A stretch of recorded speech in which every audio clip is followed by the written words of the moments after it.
Atos dos Apóstolos, capítulo 25, do verso 1 a 12, a palavra do Senhor nosso Deus diz assim: Tendo, pois, Festo assumido o governo da província, 3 dias depois subiu de Cesareia para Jerusalém. E logo os principais sacerdotes e os maiorais dos judeus lhe apresentaram queixa contra Paulo e lhe solicitavam, pedindo como favor, em detrimento de Paulo, que o mandasse vir a Jerusalém, armando eles cilada para o matarem na estrada. Festo, porém, respondeu achar-se Paulo detido em Cesareia e que ele mesmo muito em breve partiria para lá. Portanto, disse ele: os que dentre vós estiverem habilitados, que desçam comigo, e havendo contra este homem qualquer crime, acusem-no. E não se demorando entre eles mais de 8 ou 10 dias, desceu para Cesareia. E no dia seguinte, assentando-se no tribunal, ordenou que Paulo fosse trazido. Comparecendo este, rodearam-no os judeus que haviam descido de Jerusalém, trazendo muitas e graves acusações contra ele, as quais, entretanto, não podiam provar. Paulo, porém, defendendo-se, proferiu as seguintes palavras: nenhum pecado cometi contra a lei dos judeus, nem contra o templo, nem contra César. Então Festo, querendo assegurar o apoio dos judeus, respondeu a Paulo: queres tu subir a Jerusalém e ser ali julgado por mim a respeito destas coisas? Disse-lhe Paulo: estou perante o tribunal de César, onde convém seja eu julgado. Nenhum agravo pratiquei contra os judeus, como tu muito bem sabes. Caso, pois, tenha eu praticado algum mal ou crime digno de morte, estou pronto para morrer. Se, pelo contrário, não são verdadeiras as coisas de que me acusam, ninguém para lhe ser agradável pode entregar-me a eles. Apelo para César. Então Festo, tendo falado com o conselho, respondeu: para César apelaste, para César irás. Amém. Vamos orar, irmãos. Senhor, nós te adoramos, louvamos teu nome santo. Seja louvado o nome do Senhor pela tua palavra, pelo teu reino, pelo teu evangelho. Nesse momento, ó Deus, pedimos, fala aos nossos corações. Ó Deus, envia a nós a tua palavra e o teu Espírito e nos dá a ouvir a voz de Cristo na palavra. É o que pedimos e oramos no nome de Jesus. Amém. Amém. Meus irmãos, há políticos ou pessoas com posição política na história que acumularam tanto a função de política ou de políticos e de juiz.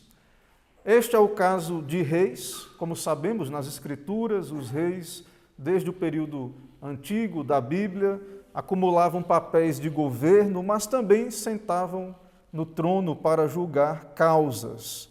É o caso de Félix, um governador romano, é o caso de Festo. Então, esses governadores romanos, eles também julgavam causas que lhes chegavam, e nós sabemos, pela palavra de Deus, que o governante é um servo de Deus e que deve, como político, agir pensando no bem comum, pensando no interesse dos seus governados, que estão divididos em várias classes e grupos sociais.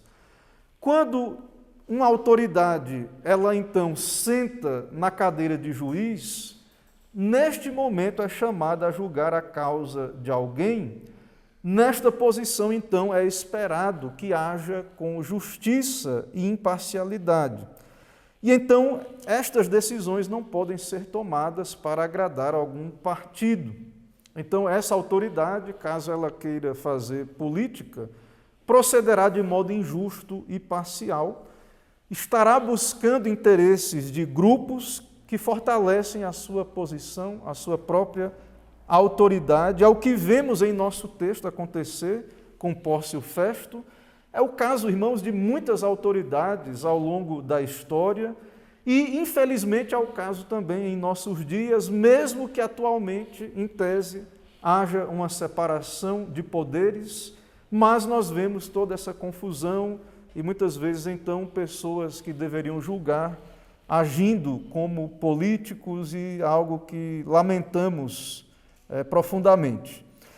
Isso acontece especialmente quando essas autoridades desejam também ou ser eleitos ou quando já empossados em cargos querem conservar os seus cargos e então tomam decisões políticas, favorecem certos partidos que lhes são mais interessantes. E possivelmente é o que vemos aqui no nosso texto e também percebemos com relação à diferença entre Félix e o seu sucessor, Festo. Nós vimos na sessão anterior, no sermão anterior, que Félix procrastinava. Mas agora o recém-empossado Festo é diligente e é o oposto de alguém que posterga ou um procrastinador, porque Festo deseja ganhar apoio dos judeus, não quer lhes desagradar, e então logo de cara foi empossado. Nós vemos uma grande atividade política, também vemos aqui logo vai julgar as causas, para que então demonstrasse agradar ali aqueles súditos e então ganhar uma boa posição no seu cargo. No nosso texto, então, irmãos, veja que Lucas registra no verso 1 do capítulo 25, que logo que assumiu o governo da província, de modo rápido, 3 dias depois, subiu de Cesareia para Jerusalém, sem demora. E então nós vemos que Paulo ficou tanto tempo preso ali, o seu julgamento sendo adiado, e veremos no nosso texto que Festo logo irá julgá-lo, e Paulo também passará posteriormente por um julgamento diante do rei Agripa e de Berenice. Mas, mais uma vez, eu pergunto, será que é possível alguém, de modo justo, ocupar uma função de político e de juiz? Será que isso é possível? No final, veremos isto, também irei responder biblicamente essa questão. Irmãos, irei caminhar por esse texto a partir do tema apelo a César para a glória de Deus. Em primeiro lugar, nós veremos do verso 1 a 5 que os judeus não são atendidos. Os judeus vão a Festo, mas não são atendidos. Como disse, Festo não perde tempo. O texto é muito claro. Ele vai logo a Jerusalém, porque de fato ele irá governar sobre os judeus e ele precisa conhecer as autoridades, as quais irá ter contato e trabalhar. Ele irá governar aquela região. Do mesmo modo, as autoridades judaicas também não perdem tempo. Assim que o governador vai a Jerusalém, veja que no verso 2, os principais sacerdotes e os maiorais lhe apresentaram queixa contra Paulo, uma petição contra Paulo. Então, Festo é diligente, ele então desce a Jerusalém, ele deseja conhecer os seus governados, ouvir as suas causas, e também, de modo rápido, as autoridades levantam ali, apresentam petição contra o apóstolo Paulo. Irmãos, isso nos mostra também a malícia e o ódio dos inimigos de Cristo, a inimizade. Veja que já passou 2 anos Paulo preso, Félix o encarcerou, não resolveu a sua causa, e assim que muda o governo, tentando aproveitar essa mudança de governo, os judeus então apresentam petição contra Paulo, ainda estão indignados contra Paulo. E nós vemos uma perseverança nesse ódio. Ou seja, nós vemos aqui as mesmas artimanhas e tentando fazer com que a autoridade romana enviasse Paulo para Jerusalém, para então matá-lo no caminho ou julgá-lo digno de morte ali diante do Sinédrio. O fato é que há um ódio que não cessa, são inimigos de Cristo, são inimigos da igreja, dos servos de Deus, e se não for a graça de Deus, se não forem regenerados, transformados, nós vemos que essa inimizade, ela permanece, ela continua. E então aqui no nosso texto, como Festo é novo na cena ali daquele contexto, possivelmente as autoridades assumiram que ele não sabia da história, do que havia acontecido, mas como vemos no texto, não era assim, possivelmente ele sabia da questão de Paulo, mas desejam então aproveitar de uma suposta ignorância para que Paulo fosse levado a Jerusalém e morto então por eles no caminho.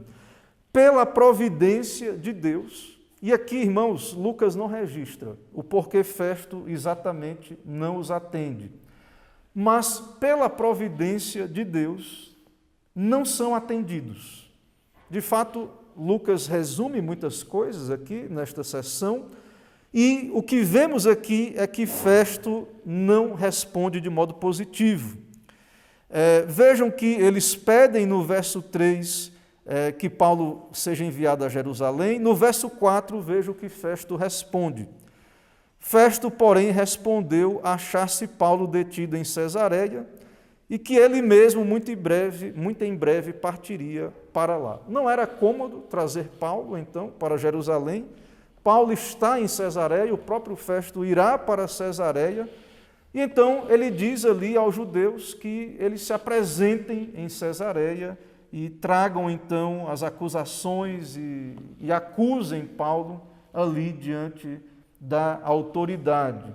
E então Deus soberanamente usa um governo, um magistrado, alguém que veremos agirá de modo político, agirá de modo injusto, de modo parcial, mas Deus é soberano e usa essa autoridade porque Cristo reina sobre todos e sobre as autoridades. A princípio, irmão, Festo até começa bem, quando ele não traz Paulo para Jerusalém. E quando ele diz, então, se tem alguma coisa contra este homem, que subam pessoas que o acusem, ou seja, ele parte do pressuposto de inocência da parte de Paulo, e então que subam pessoas e provem que o homem é culpado. Então, a princípio, há algo interessante aqui da parte desta autoridade. Veremos que isso não continuará assim. Em segundo lugar, dos versos 6 a 8, nós temos as acusações sem prova. E já falamos que há uma perseverança em perseguir, em acusar, e então, não obtendo a resposta positiva para que Paulo viesse a Jerusalém, eles então vão a Cesareia. Isso está aí do verso 6 em diante. O próprio Festo sobe e, não se demorando entre eles mais de 8 ou 10 dias, ele desce para Cesareia e no dia seguinte assenta-se no tribunal e ordena que Paulo fosse trazido, e os judeus comparecem no verso 7 com as suas acusações. Veja que, então, Festo retorna a Cesareia e veja, irmãos, como há uma diligência, um desejo de prestar serviço. Logo, senta para julgar a causa de Paulo. Paulo é chamado. Os acusadores, então, se apresentam. Veja que Félix postergou 2 anos e nunca resolveu a causa de Paulo. Mas agora Festo ele irá, de modo bem rápido, tratar da questão. Os judeus sobem, mas não há provas, não há testemunhas, não há crimes que possam ser provados, apenas acusações sem fundamento.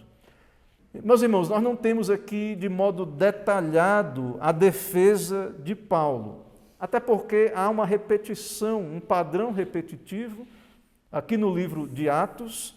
Então entendemos que há um resumo, então, da defesa de Paulo.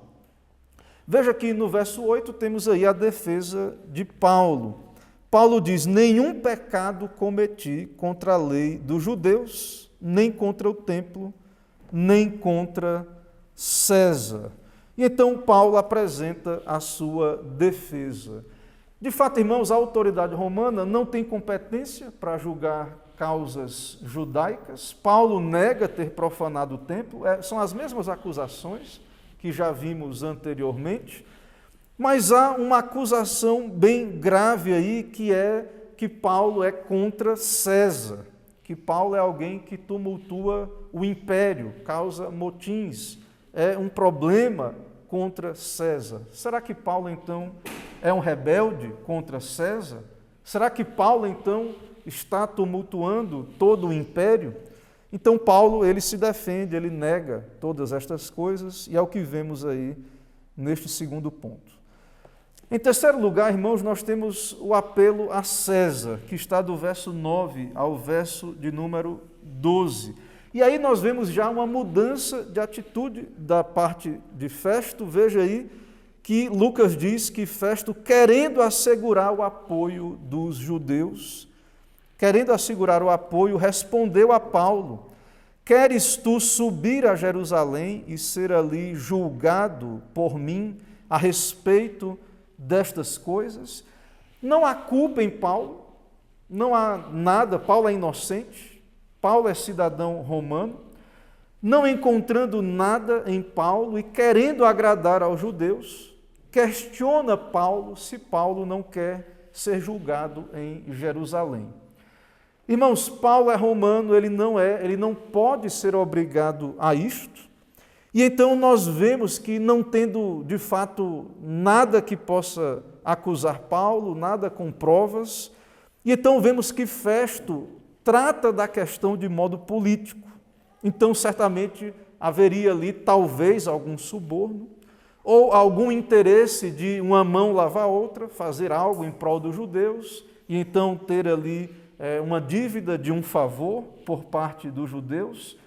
O fato é que Lucas registra que Festo quer agradar os judeus e então tenta conseguir de Paulo que ele vá para Jerusalém, ou seja, uma decisão puramente política. E, claro, irmãos, uma decisão totalmente desfavorável a Paulo. Veja que os judeus queriam emboscá-lo no caminho, matá-lo no caminho, ou chegando ali a Jerusalém, ele seria certamente condenado à morte ali. E Paulo, então, usa o seu direito romano de apelar para César. Então, o cidadão romano tem esse direito. Sabemos pelo tempo, pela cronologia, que o imperador deste contexto é Nero. E então Paulo, ele apela para César. Paulo, irmão, responde então que está diante do tribunal de César, é ali que deve ser julgado, não há culpa, não praticou nenhum mal. Não que Paulo, se houvesse alguma causa de morte, alguma culpa, ele está pronto para morrer, mas se são acusações falsas, ele diz: ninguém pode me entregar aos judeus para ser agradável a eles. E Paulo, então, apela para César. Duas situações, de fato, muito críticas, né? Ir para Jerusalém, ser julgado por um sinédrio enfurecido contra o cristianismo, e também ir para César, que sabemos é Nero. De fato, são duas opções que são difíceis. Meus irmãos, nós sabemos que Paulo está pronto para dar a sua vida pela causa do Evangelho. Apelar para César não é fugir de uma morte iminente, mas de fato Paulo faz isso porque Deus havia prometido que ele testemunharia em Roma para cumprir a vontade de Deus, também por uma questão de justiça. Paulo, então, quer ser julgado diante do tribunal romano, diante de César, e ele usa o seu direito de cidadão romano. Paulo apela para César. Claro que Paulo está disposto e pronto a morrer pela causa do Evangelho. As duas decisões são perigosas. Para Festo, irmãos, é uma solução interessante, porque nós já temos acompanhado desde Félix que esses governadores eles ficam numa situação muito delicada, querendo agradar vários partidos. E nós vemos então que quando Paulo ele apela a Roma, isso livra Festo de ter que tratar o caso. E dá a Festo uma boa desculpa diante dos judeus. Ele pode dizer então aos judeus, ele é romano e apelou a César, ao direito, e então ele fica livre, ou seja, não é culpa de Festo Paulo ter então sido encaminhado para Roma. Então, no verso 10, Paulo apela a César, onde convém ser julgado, e então, no verso 12, veja que Festo diz, tendo falado com o conselho, respondeu, para César apelaste, para César irás. Foi uma boa desculpa, então, também, uma boa saída para Festo. Paulo, então, irá para César. Mais uma vez digo, César, que Paulo irá ser julgado, se apresentar, é nenhum outro senão Nero. De fato, Nero chegou ao poder no ano 54. Nós conhecemos Nero pelo grande incêndio de Roma, por ser um César sanguinário. Mas, irmãos, os historiadores nos contam que nos seus primeiros anos, e devido à influência de um filósofo chamado Sêneca, que o instruiu, Nero teve, nos seus primeiros anos, de fato, um império muito bem, ele exerceu um governo muito exemplar, e por razões desconhecidas, depois desse período inicial, se tornou de fato o homem terrível que conhecemos da história, o mais sangrento, o mais cruel, então, imperador de Roma.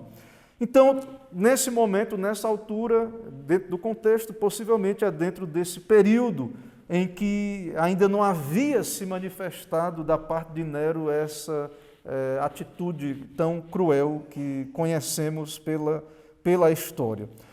Desse modo, irmãos, resta a Paulo, então, ir para Roma, conforme a vontade de Deus. O Senhor Jesus já lhe havia dito isso, é do propósito de Deus, para a glória de Deus, em prol do Evangelho de Cristo, e então resta a Paulo ir para Roma. Ele irá, tudo indica, até com recursos próprios, que, segundo a história também, quem apelasse ao imperador deveria arcar com todo esse traslado e os custos então envolvidos. Meus irmãos, diante disso, ainda aplicações diante deste texto. Fiz uma pergunta antes de seguirmos aqui com o tema e os pontos da argumentação. Será que algum homem pode ocupar de modo santo e justo a função de governante, de político e de juiz? E nós sabemos, irmãos, que pela Escritura só Jesus Cristo pode ocupar essa função de modo perfeito. Cristo, então, Deus homem, é perfeito, imparcial, e de fato nós sabemos pelas Escrituras que o Pai o constituiu juiz. De fato, Cristo é rei, é Senhor, e de fato Cristo é juiz. E então, nas Escrituras, e Jesus Cristo fala disso, o Pai a ninguém julga, mas ao Filho confiou todo o julgamento. Então, de fato, dentro da economia da Trindade, dentro daquilo que as Escrituras revelam sobre os papéis das pessoas da Trindade, então Cristo diz que o Pai confiou o julgamento ao Filho, a fim de que todos honrem ao Filho, e o Pai deu autoridade a Cristo para julgar, porque é o Filho do homem. Então, Jesus Cristo, de fato, acumula, como sabemos, as funções de profeta, de sacerdote e de rei. Então, Cristo é Senhor, Cristo governa e também Cristo exerce funções judiciais. Meus irmãos, quando as Escrituras, e no Antigo Testamento, Amós, o profeta, registra: preparas-te para te encontrares com o teu Deus, o que podemos dizer à luz do Novo Testamento? O que isso significa? Prepara-te, ó pecador, para te encontrares com Jesus Cristo, ressurreto. É isso então que nós falamos quando Deus é juiz, Deus é vingador, que o homem finalmente terá que se apresentar diante de Deus como juiz, diante do tribunal de Cristo, diante de Jesus como juiz. E então nós sabemos, irmãos, e para nós isso é um conforto, e sabemos que isso é justo, porque Cristo é verdadeiro Deus e homem perfeito, e também nós sabemos será um juiz perfeitamente justo. Então, nós temos nas Escrituras, então, de nós um homem que sabemos também é perfeito homem, mas é Deus, Deus encarnado, que exercerá de modo perfeito essas funções de governo e de julgamento. Irmãos, Cristo é Rei, Ele é Senhor, Ele governa, Ele é justo juiz, e Cristo usa governos, autoridades, juízes humanos. E temos visto, então, no livro de Atos e em todas essas passagens, através da vida do apóstolo Paulo, que essas autoridades que estão debaixo de Cristo, essas autoridades humanas, juízes, recebem uma dignidade no seu ofício. São corruptos, como sabemos, muitos deles, mas nós vemos que, por conta da dignidade do seu ofício, a Bíblia, o Senhor Jesus nos manda honrar essas autoridades. Paulo, ele apela a um César que é Nero, um corrupto, um imperador, então, sanguinário, e Paulo, então, é julgado por essas autoridades romanas, que possivelmente Festo foi subornado para, então, lhe enviar para os judeus, mas nós vemos, irmãos, que Paulo honra essas autoridades. Paulo, então, ele honra o governo civil, e Paulo escreve: pagai a todos o que lhe é devido, a quem tributo, tributo, a quem imposto, imposto, a quem respeito, respeito, a quem honra, honra. Então, Paulo é consciente disso, e nós sabemos disso. Cristo governa, e Cristo estabelece governos, inclusive usa de pessoas ímpias para exercer esse governo, e se elas cumprem a sua vocação pela lei natural ou submetendo-se às leis de Cristo, de fato isso é algo positivo para o bem da sociedade. Claro que, se a autoridade civil age contra a sua vocação, contra Cristo, contra a lei de Deus, os pregadores, a igreja, o povo de Deus, a igreja especialmente por meio dos seus pregadores, podem então, é ofício profético da igreja, então repreender essas autoridades, claro, com o poder que a igreja tem, que é um poder espiritual, mas nós, irmãos, devemos honrar essas autoridades, cumprir nossos deveres de cidadãos, pagar nossos impostos, honrá-los, e de fato, se vão contra a palavra de Deus, aí sim obedecemos a Deus, e por meio do ministério da igreja, da palavra, da pregação, também sabemos que devem ser estes exortados pela palavra de Deus. Irmãos, outro ponto que vemos no texto e que é um alerta também é o ódio e a inimizade no coração dos ímpios contra Cristo jamais cessa. Nós vemos então a depravação humana dos inimigos de Cristo e vemos também como essa inimizade se manifesta. E que se não houver um arrependimento, uma conversão, os inimigos de Deus irão continuar em oposição contra o Senhor, irão perseverar, e irão usar todos os esforços contra Cristo, contra os ministros de Cristo. Aqui passou 2 anos após aquele tempo em que Paulo foi preso, a princípio, em Cesareia, e veja que nada mudou. Os mesmos intentos, as mesmas acusações, usando da malícia, até mesmo a mudança de autoridade. Veja a obstinação dos ímpios, dos inimigos. Não devemos esperar outra coisa, irmãos, e é por isso que devemos orar pelos perdidos, pregar o Evangelho e ter consciência de que só o Senhor pode quebrar a inimizade destes corações. Outro ponto que vemos aqui nesse texto é que Paulo apelou para César e que, para a glória de Deus, Paulo apela por sua vida, e isso é algo lícito diante da mentira, da malícia, da falsa acusação. Então, nós, irmãos, vivemos num mundo em que Deus governa, claro, os juízes, as autoridades, mas nós sabemos que estes podem agir por política, por outros motivos, e em prol do Evangelho, para que a justiça se estabeleça, é lícito então que usemos das leis, daquilo que pode ser usado, no caso de Paulo como romano, apelar para César e saber que se essas autoridades forem corruptas ou se as leis falharem, nós sabemos que Cristo é o nosso juiz final. Então, sabemos que acima das autoridades terrenas, caso nossa causa não avance, sejamos prejudicados nessa terra, nós, irmãos, a igreja, o povo de Deus especialmente, nós sabemos que Deus é justo juiz e as nossas causas, tudo está nas mãos de Deus. Não temos resposta para tudo, causas que sofremos dano muitas vezes, causas em que perdemos na justiça, sofrimentos que passamos diante da impiedade desse mundo. O Senhor é juiz, justo juiz. O Senhor julgará de modo imparcial, judeus, gentios, toda a humanidade. E sabemos também de um modo que não compreendemos, mas sabemos que enquanto isso, enquanto Cristo não vem como juiz perfeito, Cristo usa os juízes dessa terra. Os propósitos de Deus se cumprirão soberanamente. É o caso de Paulo, em nosso texto. A prisão de Paulo em Cesareia foi a sua preservação.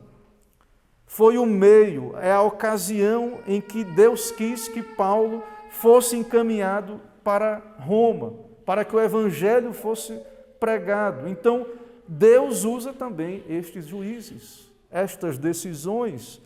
Não compreendemos, é difícil para nós perceber, de fato, como essas coisas podem cooperar para o bem dos eleitos e da igreja, mas sabemos, irmãos, que tudo isso irá cumprir o santo propósito de Deus. Então, Paulo apela para César, para a glória de Deus, é justo, é lícito, e então nós vemos que a igreja avançou e somos beneficiados hoje também por estas coisas. Irmãos, que o Senhor nos abençoe, que o Senhor aplique sua palavra aos nossos corações. Amém, irmãos. Meus irmãos, vamos nos colocar em pé, vamos orar.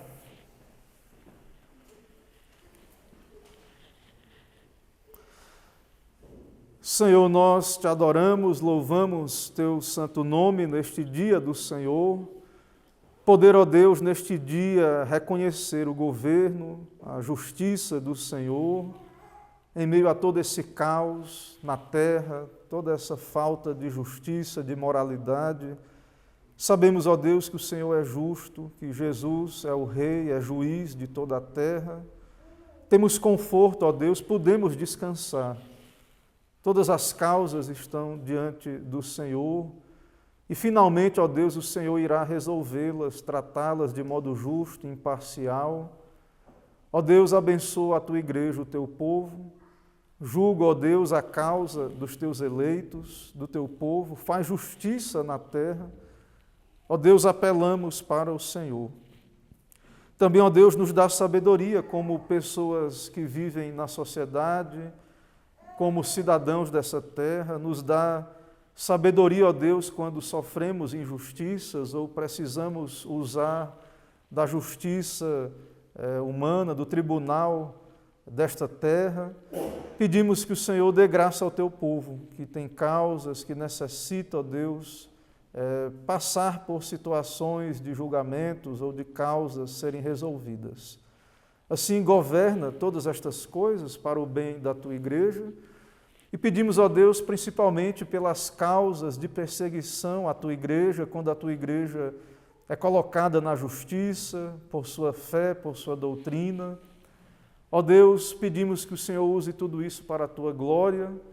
Ó Deus, dá vitória à tua igreja, ao teu povo. Ó Deus, assim pedimos que o Senhor levante governos justos, pessoas que defendam a causa do teu povo, a boa ordem civil, que a tua lei seja usada como padrão na sociedade. Pedimos, ó Deus, por essa semana, esse tempo em que há eleições aqui em Portugal, houve já o início desse processo de eleições, haverá também no próximo domingo. Pedimos a intervenção do Senhor, pedimos que o Senhor opere, ó Deus, nesta pátria, que a tua vontade seja feita. Faz justiça, ó Deus, seja santificado o teu nome. Abençoa, ó Deus, Portugal e a tua igreja, ó Deus, os teus servos que habitam, que vivem neste país. Acima de tudo, ó Deus, nos abençoa como cidadãos dos céus, nos dá a viver como bons cidadãos do reino dos céus. Seja exaltado o teu nome nisto, nos dá a cumprir essa vocação para a glória do Senhor. Nos dá uma semana de paz. É o que pedimos e oramos no nome de Jesus Cristo. Amém.